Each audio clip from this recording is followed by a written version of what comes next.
ایک برطانوی مفکر ہے جس کا کہنا ہے کہ اگر آپ کسی قوم کو فتح کرنا چاہتے ہیں تو اس کے لیے ایک خیالی دشمن پیدا کریں جو زیادہ خطرناک ہو اور پھر آپ اس کے نجات دہندہ بن جائیں۔ پاکستان کے موجودہ حالات کا اگر آپ کمپیریزن کریں تو جو لوگ اس وقت برسر اقتدار ہیں، جو لوگ حکومت کر رہے ہیں، وہ اس حد تک خطرناک ہیں کہ پاکستان کی جو عام عوام ہے، جو اکثریت ہے، لوور مڈل کلاس ہے، یہ لوگ ان کے لیے کیڑے مکوڑے کی حیثیت بھی نہیں رکھتے۔ عمران ریاض خان صاحب، آپ سب لوگ ان کو جانتے ہیں، پاکستان کے ایک سینئر جرنلسٹ ہیں، صحافی ہیں اور ایک عرصے سے اپنی خدمات انجام دے رہے ہیں۔ پاکستان کے بڑے ٹی وی چینلز میں انہوں نے پروگرامز کیے اور پاکستان کا کوئی بھی ایسا شہر، قصبہ، قبیلہ یا کوئی ایسی سرحد نہیں ہے جہاں پر انہوں نے جا کر کوریج نہیں کی اور پاکستان کی عوام کو حقائق سے آگاہ نہیں کیا۔ کل ان کا جو انٹرویو سامنے آیا، اگر ہم یہ کہیں کہ انہوں نے اپنی جان پر کھیل کر اپنی جان بچائی ہے تو یہ کہنا غلط نہیں ہوگا۔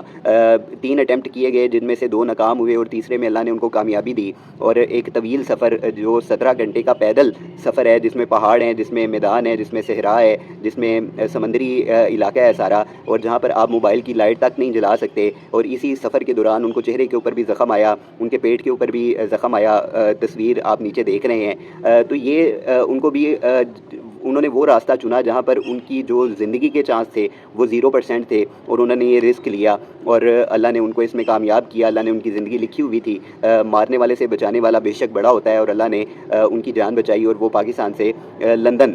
پہنچ گئے۔ آپ کو ارشد شریف صاحب یاد ہوں گے، جن کو کینیا بلوا کر شہید کروا دیا گیا۔ اس کے علاوہ آپ ایک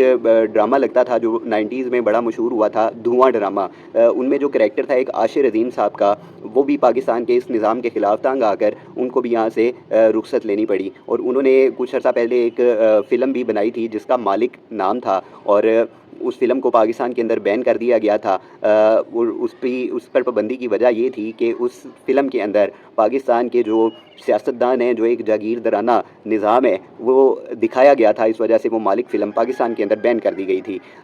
جو عمران ریاض خان صاحب ہیں، اگر آپ ان کی یہ پچھلے 3-4 سال میں دیکھیں تو جس طرح جن حالات کا انہوں نے سامنا کیا، متعدد بار گرفتار ہوئے، لاپتہ ہوئے، گھر والوں کو ہراس کیا جاتا رہا، کام کاروبار تباہ ہو گیا، اس کے علاوہ بھائیوں کو جو ہے وہ بتا رہے تھے کہ ان کے ساتھ بھی جو سلوک ہے وہ اچھا نہیں کیا جاتا رہا تھا، تو ان کے لیے مجبوری بن گئی کہ وہ اس پاکستان سے رخصت اختیار کریں، کیونکہ جان بچانا سب سے زیادہ اہم ہوتا ہے۔ قاسم خان سوری صاحب نے ان کی اس سارے سسٹم میں ان کی معاونت کی، اور سوری صاحب وہ ہیں جنہوں نے تحریک انصاف عمران خان کے دور میں جو عدم اعتماد کے بعد جو ایک رولنگ دی تھی، قاسم خان سوری صاحب، اور اس کے بعد ان کے لیے بھی جو حالات تھے وہ کافی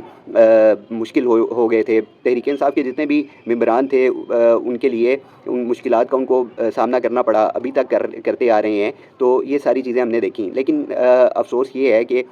پاکستان میں جو رہنے والے لوگ ہیں وہ اگر حق اور سچ کا ساتھ دیتے ہیں، ان کی بات کرتے ہیں، تو ان کے لیے پاکستان کی زمین کو تنگ کر دیا جاتا ہے۔ عمران ریاض خان صاحب، آپ کی عظمت اور ہمت کو سلام۔ آپ نے جس طرح اپنا نیریٹو پیش کیا ہے اور جس طرح آپ اس کے اوپر ڈٹ گئے ہیں،